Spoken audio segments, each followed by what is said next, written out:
Meghan Markle's much-anticipated appearance on Jimmy Kimmel Live was originally scheduled to be a charming late-night conversation about her latest initiatives, her podcast, and her ongoing humanitarian efforts. However, the mood took an unexpected turn within minutes of the interview beginning. Kimmel, known for his witty and edgy approach, made a joke referencing Meghan's royal departure and her family drama with the British monarchy. While the audience laughed, Meghan gave a restrained smile, clearly uncomfortable. Instead of moving on, Kimmel pushed further, asking if she misses being a duchess or just the attention that came with it. The atmosphere shifted instantly. Meghan responded coolly, saying she didn't come to the show to relive media distortions or feed into outdated narratives. Kimmel tried to laugh it off, but the tone had already shifted. The crowd, sensing the tension, fell silent as the interview edged into awkward territory. Meghan's posture became defensive, her responses increasingly clipped. Rather than steering the interview back to neutral ground, Kimmel doubled down, mentioned Prince Harry's recent memoir, and quipped, "At least he got to speak for once, right?" implying Meghan had been the dominant voice in their public journey. The remark drew murmurs from the crowd. Meghan's expression hardened. She corrected him firmly, stating that her husband has always had a voice, but for too long was drowned out by institutions and media hostility. Kimmel smirked, replying, "Or maybe by Netflix contracts." That was the breaking point. Meghan removed her earpiece and stated directly, "If you're not here to talk respectfully, I don't need to be here." The audience gasped. Kimmel, perhaps not expecting that level of directness, tried to salvage the situation with humor, but Meghan was done. She stood, said a short thank you to the audience, and walked off stage. Producers cut to commercial immediately, and chaos reportedly unfolded behind the scenes. Sources close to the production described the post-walk-off scene as frantic. Kimmel's team was caught off guard, unsure whether Meghan would return or issue a formal complaint. Backstage, Meghan was heard telling aides that she won't be used for cheap laughs. Security escorted her to a waiting car within minutes. By the time the show resumed, her chair was empty, and Kimmel addressed the audience awkwardly, saying, "Well, that escalated." The crowd chuckled nervously, but the energy had clearly dropped. Online, clips of the moment spread like wildfire. Within an hour, Meghan Markle, Jimmy Kimmel, and walked off were all trending topics. Fans and critics alike chimed in. Some defended Meghan's right to draw the line at offensive commentary, while others accused her of being overly sensitive. What was supposed to be a routine late-night segment turned into a full-blown media firestorm. Major outlets like CNN, Variety, and The Guardian covered the clash extensively. Social media became a battleground. Royal watchers accused Meghan of perpetuating her victim narrative, while her supporters hailed her refusal to accept veiled misogyny. Prominent figures weighed in.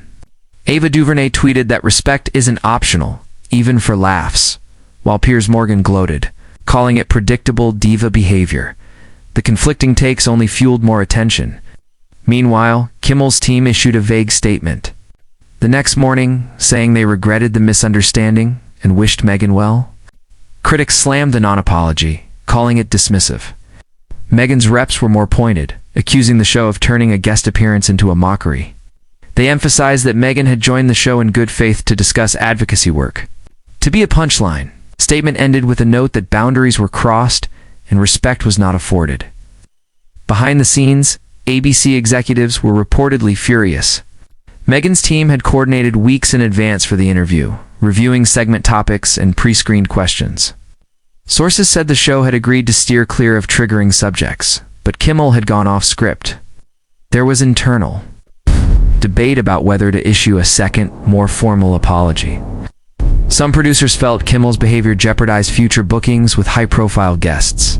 If someone like Meghan walks off, one insider said, others will think twice before sitting down with us. Late-night TV has long walked the line between comedy and confrontation. But this clash reignited a debate about whether certain jokes are worth alienating guests who are using their platforms for meaningful causes. Public pressure mounted on Kimmel to address the incident sincerely, but he remained largely silent for the next few days. Meghan's next appearance was at a charity summit in New York City, where she spoke about digital safety and women's empowerment. She made no direct mention of the Kimmel incident, but her remarks were filled with references to respect, dignity, and how women in the spotlight are often caricatured instead of heard. The crowd, aware of the context, gave her a standing ovation. Back in Los Angeles, Kimmel opened his show with a self-deprecating monologue about how not every joke lands. But stopped short of offering a direct apology to Meghan. Critics called the move cowardly. Celebrities began choosing sides quietly. Oprah was said to be disappointed in the handling of the interview. While comedians like Bill Maher defended Kimmel's right to say what he pleases, the media divided itself again between freedom of comedy and accountability for tone-deaf humor as the days passed, more revelations emerged. A former producer on the show claimed anonymously that Kimmel had a history of pushing buttons and ignoring guest concerns. In pursuit of viral content, Meghan's supporters circulated a petition demanding a formal apology and advocating for safer, more respectful media spaces, particularly for women of color. The petition gained over 500,000 signatures in under a week.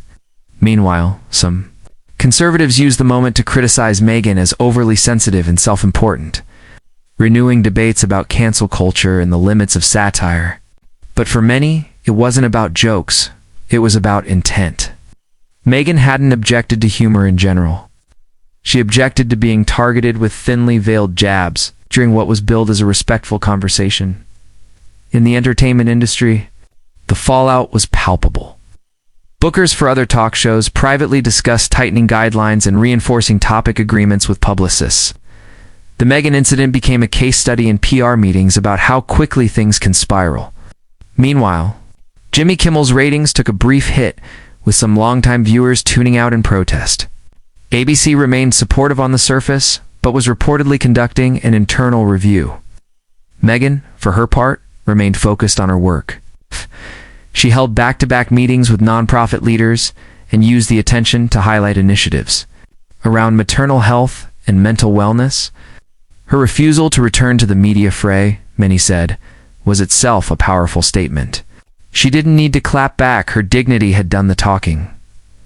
Several weeks later, when asked in a podcast interview about that night, Meghan finally addressed the moment. She said, "Everyone deserves to be spoken to like a human being, not as a spectacle. I walked away because I have that right. And I'll always choose self-respect over a soundbite." The clip went viral again, reigniting support for her stance.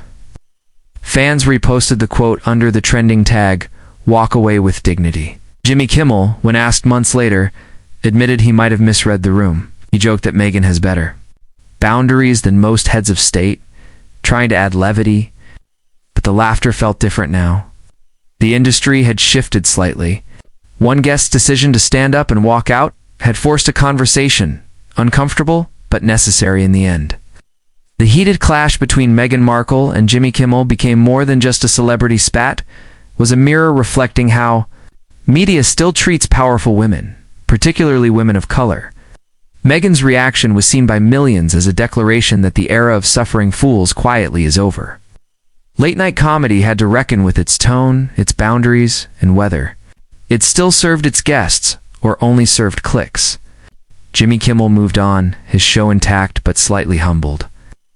Meghan moved forward with her mission, her public image perhaps even stronger than before, and audiences were left with a lasting image not of chaos or scandal, but of a woman choosing grace over spectacle and silence over submission.